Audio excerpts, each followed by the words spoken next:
Zdaj smo te glavne organizacije recimo pokrili, ne, zdaj pa treba delati.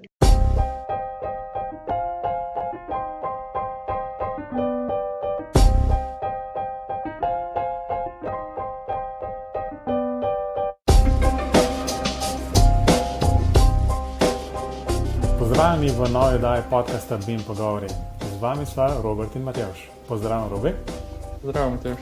No, minili se mi zdi 3 mesece, odkar sva posnela zadnjo oddajo BIM Pogovori, tako da vse skupaj se zdi precej novo. Ampak bo pa za prvo oddajo. Imamo izjemnega gosta v bistvu in to je Matjaž Šajn.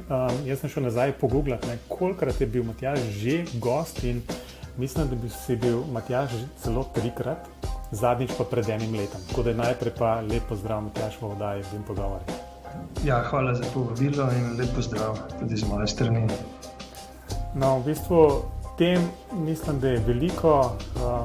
Danes smo si začrtali, da predvsem se nekako pogovarjamo o neki okrogli obletnici začetkov praktično podjetja CGS in kasneje prešel tudi v CGS Plus in potem CGS Labs in tako naprej, ampak o tem Matjaž morda par besed, kako se je to sploh začelo 30 let nazaj zdaj to, ne?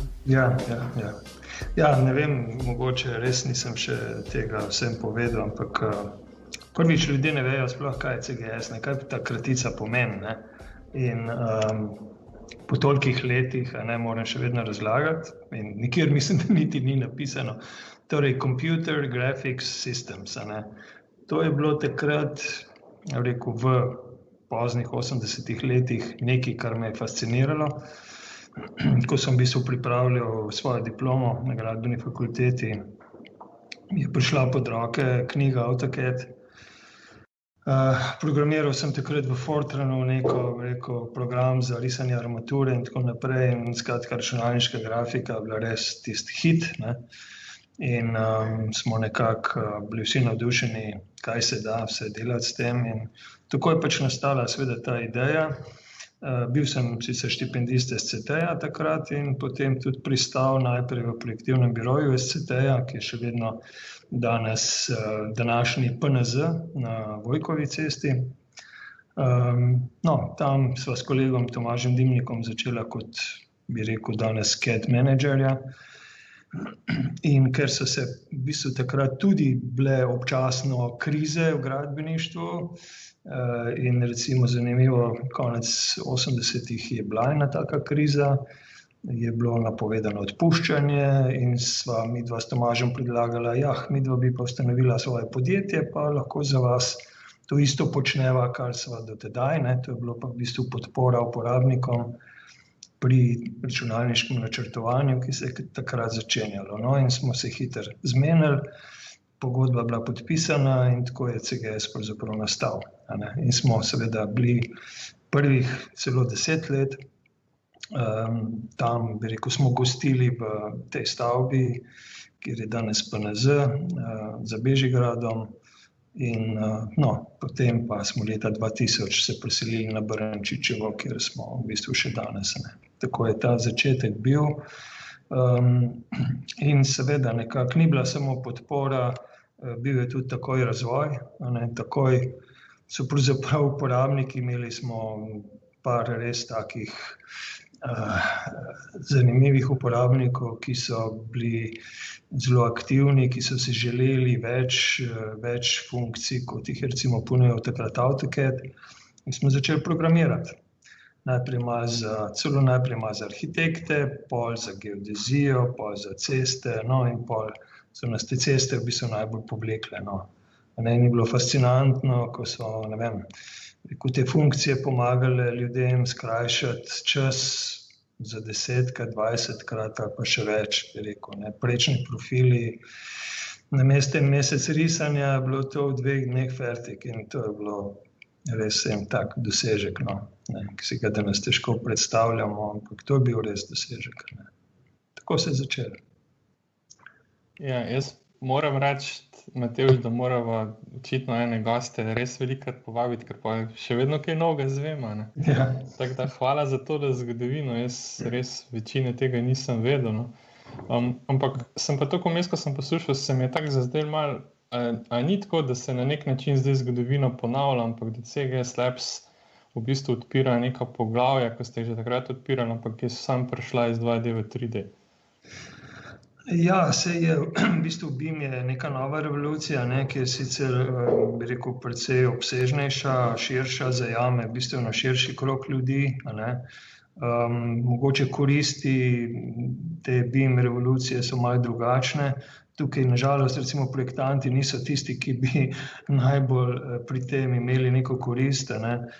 Tukaj naj bi bili bolj v bistvu investitorji in pa se pravi upravljalci in tako naprej. No. Ampak še vedno seveda je to definitivno zdaj en nov velik moment in jaz sem že tudi rekel že parkrat, da mi je žal, da nisem 20 let mlajši, ker se toliko zanimive stvari zdaj dogajajo, da je res zanimivo biti zraven. Ne. To mi je všeč bilo, v bistvu, kar si rekel, ne, da v bistvu te koristi BIM-a, pa najbrž smo to že večkrat povedali, pač to, kar si omenil, da projektanti kaj prodost nimajo od tega, ne, če mislim zdaj malo posplošujem. Koliko se pa to dejansko pozna tudi pri samem pristopu, ne vem, oglaševanjem, nekako upeljave tega v samo prakso. Ne? Ker jaz verjamem, da arhitekte to relativno lahko prepričati, ne? Še posebej, kad te Lego kocke pa rade vole zlagajo in dokler imajo možnost, da to vse po svoje naredijo, so čisto srečni. Ampak dejansko, kje so ta glavne težave, da recimo je kar veliko napora treba vložiti v to? Ja, no, sej bi rekel, marsikdo od nas je seveda z enim entuziazmom tudi stopil v BIM, ne, in smo, bi rekel, z lastnim veseljem in časom in tako naprej se učili, delali tudi seveda podjetja, ne, v Sloveniji, ki so bila prva na tem področju. Je pa seveda tako, da na koncu, če želimo, da se sproži en večji plaz na tem, je pa le potrebna, ne, da je grdo rečeno, neka prisila, ne, vsem ostalim, ki jih pa to mogoče ne vleče najbolj. Vendar smisel je v tem, da seveda da vsi uporabljamo, bi rekel, podoben sistem oziroma enak sistem in tukaj je država tista, ne, ki seveda lahko vsaj za svoje projekte, ki so veliki, v katera se stekajo velika sredstva, da vsaj na teh projektih pravzaprav dosežemo to, da je uporaba teh tehnologij obvezna. To je potem seveda prisila za investitorje, za projektante, za izvajalce, da gremo v to in, če omenim spet ta naš akcijski načrt, ki pač ni bil nikoli potrjen, sicer na vladi, vendar je bil jasen namen, da se tukaj postavi nek deadline, ko je treba to uvesti. Mimogrede, no, ta poskus uvedbe akcijskega načrta ni čisto zamrl, gremo v nov poskus, tako da jaz mislim, da verjamem, da nam bo tokrat uspelo. Ampak tako pač to je, ne, v bistvu mora nekdo predpisati, sploh državne inštitucije ne bodo iz lastnega veselja seveda uvajale tehnologij, ne, sploh če se spustimo recimo do nivoja nekih lokalnih uprav, ne, kjer bi pravzaprav lokalne uprave morale tudi usvojiti to tehnologijo, tako da moramo v bistvu doseči, da bo to neka obveza. Ne. Ja, jaz se strinjam, da pač bo šlo veliko hitreje, če bo neka obveza, ne, ampak bi po drugi strani dal en primer, da sem doktoriral leta 2010, pa je bilo eno od vprašanj na pač v obrambi disertacije je bilo, kdaj lahko pričakujemo, da se bodo projekti oddajali digitalno. Ne? In to je bilo leta 2010, pa sem jaz takrat rekel, da še ne kmalu, pa so me vsi poklopili, da je to že zakonsko možno. Ne? Zdaj smo pa leta 2020, pa vemo, kje smo. Tako da moje vprašanje bo tako, v bistvu imam dve vprašanje. Ne? Eno je to, kdaj recimo je realno za pričakovati, da se bo kaj takega spremenilo, glede na to, da še vedno ne moramo niti digitalne kopije dati, še vedno se fascikli dajo, ne? Druga stvar pa glede na to, da ste v več vlogah, ne? Prek CGS-a, prek CBIM-a, prek tudi tega chapterja Building Smart, do česa še pridemo, ne? Me zanima, če se že čuti kaj v vseh teh deležnikih, to sem zdaj tisto besedo uporabil, ko si ful sovražimo, ne? Da se dojemanje BIM-a spreminja, oziroma meni se zdi, da se sploh ne govori več o BIM-u, ker je to že kar nekaj tako. Ja, mogoče je danes boljše uporabljati izraz digitalizacija, ne? Če tudi je precej širši pojem, ne? Če tudi je precej širši pojem in ljudje malo so zmedeni, ampak kakorkoli. Ja, v Sloveniji smo zdaj par let pravzaprav zamudili s tem sprejetjem nekega načrta, ne? Vendar se seveda določene aktivnosti le izvajajo kljub temu, ne? Sej konec koncev veliki projekti v Sloveniji, ne, vključno recimo z drugim tirom, imajo neko BIM podporo in se učimo na tem, ne. To je recimo to, kar je bilo zajeto v akcijskem načrtu kot pilotni projekti, ne. Potem nekaj se dogaja tudi na gradbeni zakonodaji, nekaj se dogaja na pripravi novih popisov, recimo specifikacij, klasifikacij, vendar je to vse tako, bi rekel, bolj neko gašenje požarov, bolj nekako delamo tisto, kar je nujno, ni pa to seveda sistematično, ni podprto s strani države v smislu tudi finančnih sredstev, ne? In je tako prepuščeno pač samemu sebi. No, ampak kot sem rekel, mogoče bomo le spravili stvari malo bolj naprej. Vendar recimo Nemčija s koncem letošnjega leta uvaja obvezno uporabo BIM tehnologije na infrastrukturnih projektih. In v Nemčiji je trenutno, bi rekel, kar že mala panika, in mislim, se kar lepo pripravljajo in pripravljamo, no, zato ker mi smo tudi v Nemčiji veliko prisotni, imamo, kot veste, pisarno v Nemčiji, v Wiesbadenu, in naše stranke v Nemčiji se pripravljajo, mi jih učimo in tudi v bistvu orodja naša so pripravljena za to, da bodo lahko predajali svoje projekte v ustreznih formatih, ne. Ja, zdaj mogoče, če nadaljujemo tle, Robi je že omenil, Building Smart, Chapter Slovenija, to je vse nekako in povezano z državo in povezano s financami in tako naprej. Ali je to priložnost, ker pač smo zdaj vključeni v to, boš, Matjaž, bolj natančno povedal, kako vsa zgodovino tega, pa kaj sledi tle. A je to priložnost, da se tudi potem ta akcijski načrt nekako, oziroma sprejetje nekega takšnega zakona za uporabo BIM-a na teh infrastrukturnih projektih, vsaj ne, v bistvu nekako bolj porine v sporedje in da ne bomo čakali še naslednjih 10 let. Ja, tukaj je več, bi rekel, nekih faktorjev in dogajanj, ki mogoče bodo kulminirala potem, ne, v nek uspeh. Eno je, če pogledamo zdaj čisto globalno po tej koroni ali pa ne v tej koroni, v kateri smo, ne, saj nismo še ven iz tega, vidimo, kako res digitalizacija pridobiva na pomenu. Moramo izkoristiti dejstvo, da bodo na tem področju na voljo sredstva, ne. Država pravzaprav mrzlično išče projekte, s katerimi bi lahko počrpala sredstva, ki jih bo Evropska unija ponujala, in tukaj moramo samo dobro pripraviti te naše programe, ne, in projekte.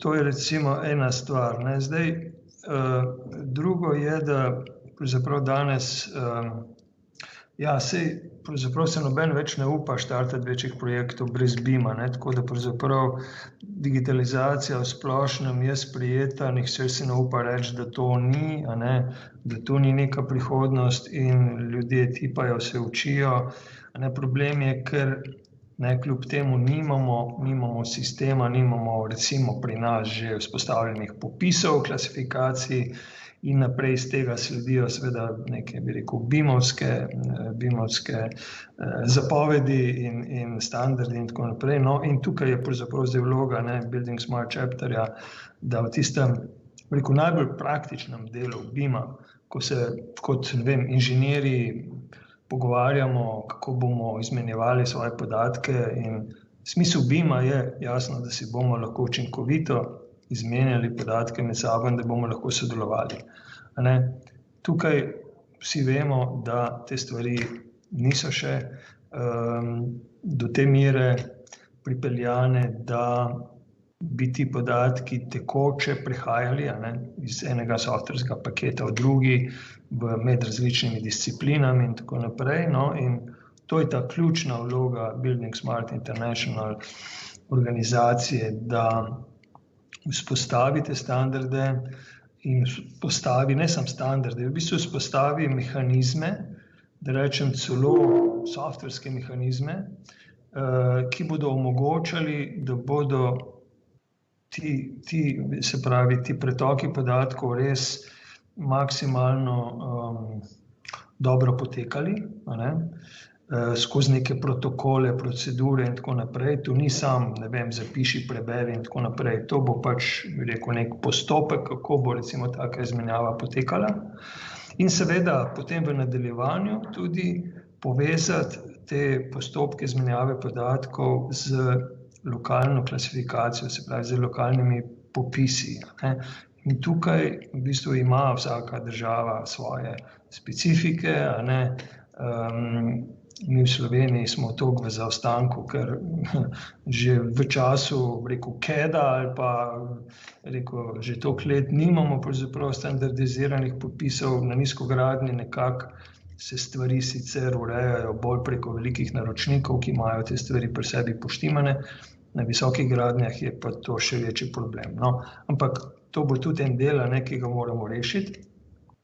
In pravzaprav potem, ko pregledujemo posamične postavke popisov, moramo te reči nekako upariti, mapirati z tem, kar pravzaprav Building Smart predpisuje kot IFC, recimo formata, in najti tiste, pravilne elemente, da jih povežemo med sabo. In ko bo to narejeno, enkrat potem bodo stvari tekoče tekle. To recimo za naše lokalno okolje ne bo naredil nihče drug, kot moramo sami. Nemci bodo imeli seveda svoje, Avstrijci svoje, Italijani in tako naprej, ostali že imajo, mi pa moramo ta del sami pripraviti. To je tisti, obvezni program Building Smart Chapterja, zato da bomo sploh usposobili nekako te standarde in jih lokalizirali, da bomo lahko izmenjevali podatke med sabo. Neka nadgradnja tega pa je, da seveda tudi aktivno sodelujemo v tej mednarodni organizaciji Building Smart International, da prispevamo k razvoju standardov, torej svetovnih standardov. Če presežemo, to lokalno, da skušamo nekaj prispevati kot strokovnjaki, imamo veliko strokovnjakov na različnih področjih. Ja, in na nek način tudi vplivamo na sprejetje teh standardov, predlagamo boljše rešitve in seveda to nam spet omogoča kvalitetne kontakte, dobre, neke povezave, s katerimi pač bomo tudi mi gotovo uspešnejši. Tako, to je neko osnovno poslanstvo, se pravi Building Smart International in Building Smart Chapterja. Se pravi, mi smo tisti, ki želimo, ki nam je cilj pravzaprav pripeljati te izmenjave podatkov do res enega tekočega procesa. Pa je, seveda gre tu za plemeniti cilj in jaz res upam, da se bo to vsekakor v nekem doglednem času vpeljalo, ampak zanima me to, ali je to možno brez podpore nekih stanovskih organizacij ali pa celo države, ker se sprašujem, če že tega akcijskega načrta zdaj ni bilo možno vpeljati v teh preteklih letih, ali je lahko to uspešno tudi brez? Ne, sej v bistvu vsi moramo biti vključeni, samo zdaj, če mogoče preskočimo iz tega čisto tehničnega aspekta, ki sem ga pač zdaj prej omenjal, se pravi, da res vzpostavimo tehnično povezavo, bi rekel, da bodo ti podatki se nemoteno potekali, se pravi, damo kljukico na ta tehnični del. Potem je seveda administrativni del, kjer jasno rabimo nek konsens ključnih igralcev, tako seveda države, potem se pravi združenj, strokovnih združenj in vseh ostalih, do univerz in tako naprej. Tukaj pravzaprav je pripravljenost, mi smo pravzaprav glavni razlog, da akcijski načrt v prvotni obliki ni bil sprejet, je v dejstvu, da je bil v to sprejemanje seveda vključen en širok krog ljudi, širok krog ministrstev in je bilo poznavanje te problematike zelo, bi rekel, skromno, in je prišlo res dobesedno do popolnih nesporazumov ali popolnih nerazumevanj, ko so recimo bila na primer na določenih ministrstvih so se pojavila vprašanja, kdo bo pa nabavljal to software, pa kako bomo to izpeljali javno naročilo za BIM software. Torej, sploh niso dojeli, da to sploh ne gre za nakup softvera, da bi zdaj država morala nek software kupiti, ampak da gre samo za to, da se pač določeni postopki in načini dela v gradbenih projektih sprejmejo, in da pravzaprav potem posamezna podjetja, tako projektanti, izvajalci in seveda naprej vsi ostali pač izbirajo orodja, da je tukaj pravzaprav en demokratičen način, da so ta orodja različna, seveda morajo pa pač sicer ustrezati določenemu standardu in tukaj govorimo seveda pač o BIM standardih, IFC in ostalih, Tako da to nerazumevanje je bilo pravzaprav na koncu, bi rekel, smo se izgubili v labirintu teh vprašanj, tako da, ne vem, očitno čas še ni bil zrel. No, zdaj pa pač se pravim, v bistvu je ta stvar zaostala, kako bi rekel, na mizi našega bivšega v bistvu predsednika je bilo to še februarja 2019, zdaj pa bomo pripravili nov predlog, tako, čisto enostavno. Zdaj, Matjaž, mislim, da smo pozabili omeniti, v bistvu, kdaj je bil Building Smart Slovenija nekako podpisana pogodba, sprejeta, kako je zdaj ta relacija Slovenija, ta naš chapter napram International? Tako, torej 22. junija letos 2020 smo dobili podpisano pogodbo strani gospoda Richarda Petrija, ki je pač podpisnik pogodbe strani Building Smart International.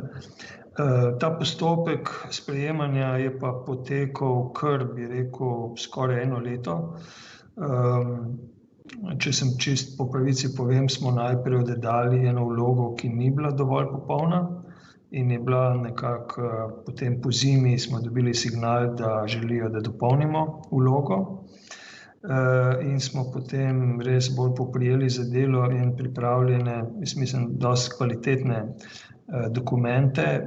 To je neke vrste, bi rekel, aplikacija oziroma vloga za članstvo, ki vsebuje, bi rekel, opis vsega dogajanja v Sloveniji in vseh dosežkov, ki smo jih naredili v Sloveniji v zadnjih letih na tem področju, in dosti jasen namen in biznis plan, v bistvu biznis plan za ta Building Smart Chapter, vključno z dokazili, da bomo mi lahko to zadevo financirali. In kaj bo program našega dela. Tako da na koncu mislim, da je bil ta dokument, ki smo ga oddali, potem mislim, da smo ga oddali maja meseca, začetku maja, da je bil 50 strani dolg. No in ujeli smo potem neko zasedanje Building Smart International, ki se je dogajalo v maju mesecu, kjer so potem potrdili in smo torej zdaj uradno člani. Tako da, če se gre na Building Smart International web strani, je tam Slovenija, bi rekel, zdaj zelo v vrhu, ker pravzaprav teh chapterjev niti ni tako zelo veliko, ne vem, na pamet, zdaj bo nekih 20 chapterjev je po celem svetu. Tako da je to uspeh, ne? To je uspeh, ki pa se je gradil pravzaprav skozi, ne vem, številne konference in srečanja, ne, če se spomnite, tudi na CBIM konferencah, pa na recimo BIM forumu smo večkrat gostili, ne, ljudi, tudi iz Building Smart, da se je zgradilo to zaupanje, ne, enostavno, ker pač, ja, so strogi, no, se pravi, pri tem sprejemanju in zdaj tudi jasno bo ta naš chapter moral nekaj pokazati, nekaj narediti. Poleg tega, da seveda plačamo članarino, ki tudi ni tako nizka in moramo pravzaprav poiskati vire teh sredstev, ne. Tako, zdaj se začenja pravzaprav pravo delo, ne, zdaj, ko je poletja definitivno konec. 1. oktobra imamo prvo srečanje vseh zainteresiranih za Building Smart Chapter Slovenija. To vabilo gre pravkar ven, kjer se bomo pogovorili o tem, kaj je namen tega chapterja, kaj bomo počeli, kako bi si razdelili naloge, ne. Je pa seveda treba tako povedati, ne, v bistvu Building Smart Chapter je trenutno, tako če gledamo formalno, je delovna skupina znotraj združenja CBIM. Tako da CBIM je krovna organizacija in v bistvu je CBIM podpisnik pogodbe z Building Smart International. Tako da glede na to, da že v CBIM samem združenju primanjkuje vedno resursov in ljudi, ki bi delali, a ne, zdaj imamo še to delovno skupino, vabimo res zainteresirane, da se pridružijo in da torej najprej izrazijo željo, namen, mi bomo rade volje vključili. Ne, mi bi radi ustanovili seveda neke, bi rekel, vertikalne delovne skupine za področje, ne vem, infrastrukture, visokih gradenj, energetike, drugih stvari, ki bodo potem aktivne na teh svojih področjih. Ja, očitno zelo široko zastavljeno delo, ne. Tako da, ja, recimo tale podcast oziroma oddaja bo, ne vem, torek, kaj je to, 29. oktobra, upam, da ste vsi naročeni na podcast in tole dobite samodejno in potem, če to jasno prav čas poslušate, ste morda še od tu zvedeli za ta dogodek. Jaz verjamem, da pa vsi tisti, ki poslušajo podcast, bojo tudi nekako obveščeni, tudi sicer o tem dogodku, Matjaž, ki si ga napovedal. Ja, ob 16. uri na Dimičevi ulici DRI, tako da to so še nekaj podrobnosti, ali pa tudi možnost online priključitve. No, sej to mislim, da bo večina odkljukala to opcijo za online, ker zdaj gremo očitno vse v online in jasno treba izkoristiti priložnost za to digitalizacijo, da mogoče gre pa na ta račun kakšne stvari malo hitreje. Seveda. Glede na to, da vzeti ta sestanek v četrtek, pa da si želite nekega širšega kroga ljudi, ko bi sodelovali, a bo to povabljeni samo člani CBIM ali bo to šlo pač na vse zainteresirane naslove? Ja, tukaj imamo čist praktičen operativen problem, ne, in omejitve GDPR, da pravzaprav CBIM združenje lahko operira edin z naslovi, ki jih pač ima v svoji bazi, ne. Tako da nam je zelo dobrodošlo, seveda, če tudi skozi vaš kanal BIM pogovorov razširimo to novico. Bo pa to srečanje pač prvo v nizu nekih srečanj, tako da tisti, ki bo zamudil prvega, ne bo nič hudega. Bomo imeli, bi rekel, periodična srečanja in se lahko kadarkoli vključite, ker pač bo dela, bo veliko in bo za vse dovolj. Ja, jaz upam, no, da se bo nek tak krog ljudi zbral, ko bo imel dosti energije, da bo ta voz malo potegnil ali pa porinil, no, izvisno s katere strani gledamo, ne.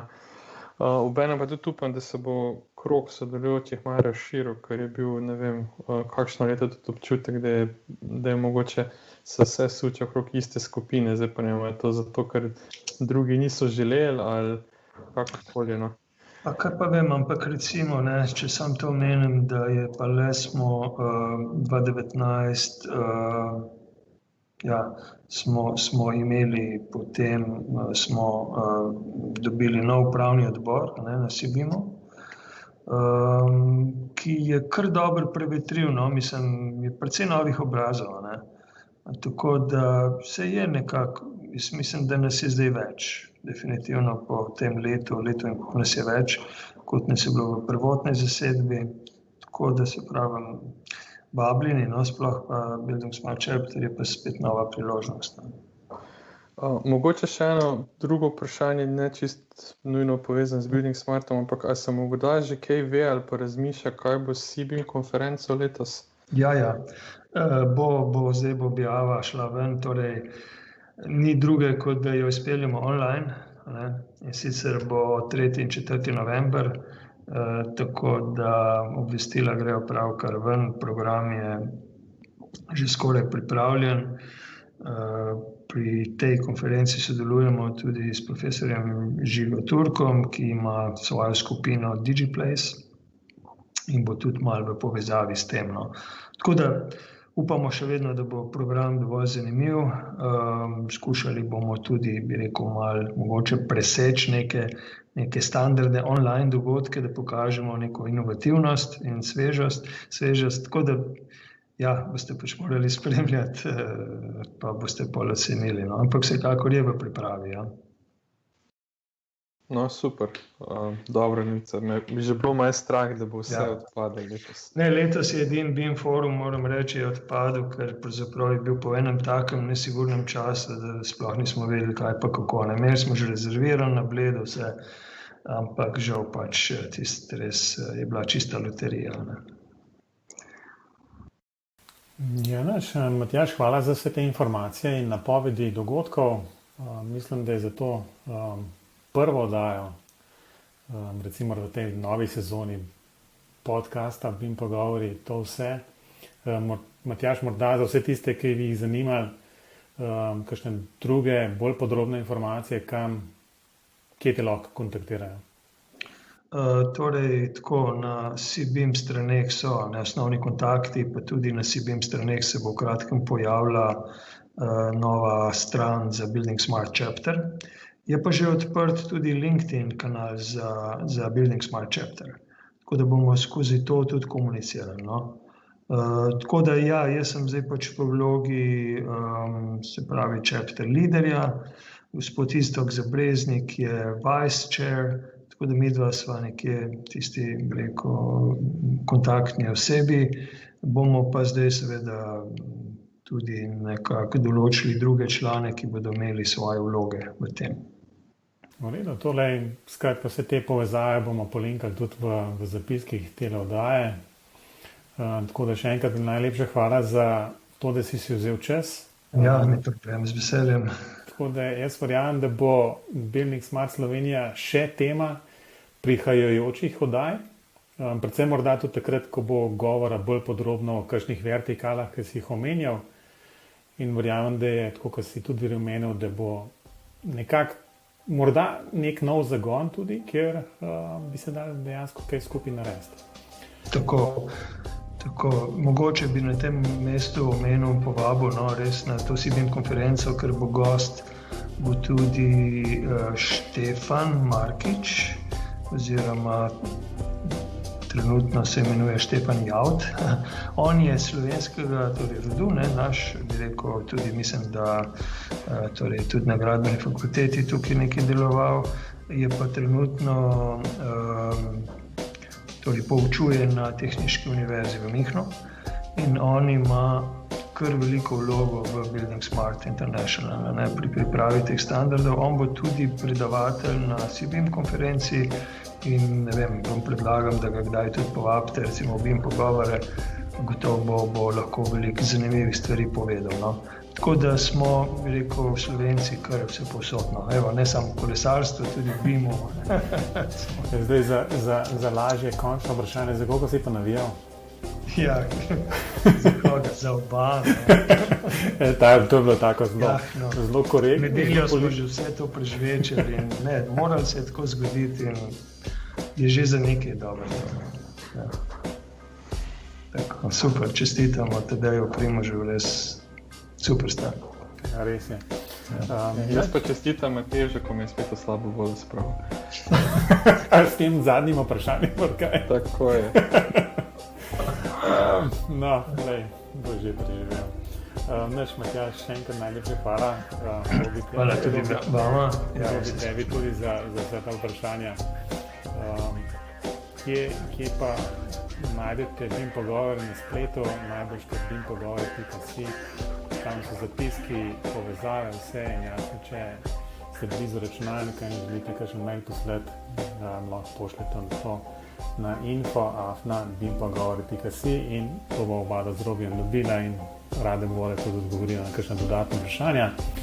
Če pa niste naročeni na BIM pogovori, kaj že čakate, to lahko naredite ali skozi kakšen podcast, aplikacijo na telefonu ali pa še bolj tudi na YouTube kanalu.